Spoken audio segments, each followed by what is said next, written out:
అందరికీ షాలోమ్. ఈరోజు చదవవలసిన దేవుని వాక్యము యెహెజ్కేలు 22వ అధ్యాయం నుండి 24వ అధ్యాయం వరకు. ఇందులో నుండి కొన్ని ప్రశ్నలు.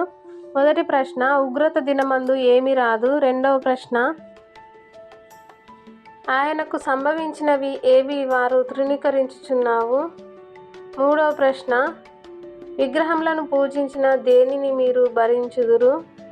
నాలుగవ ప్రశ్న, గాడిద గుర్రముల వంటి సిగ్గుమాలిన మొహము గల తన విటకాండ్రయందు అది ఏమి నిలుపుచుండెను.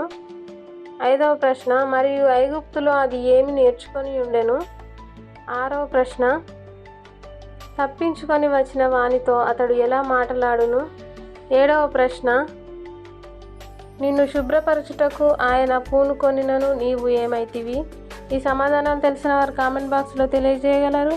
షేర్ చేయండి, సబ్స్క్రైబ్ చేయండి, లైక్ చేయండి.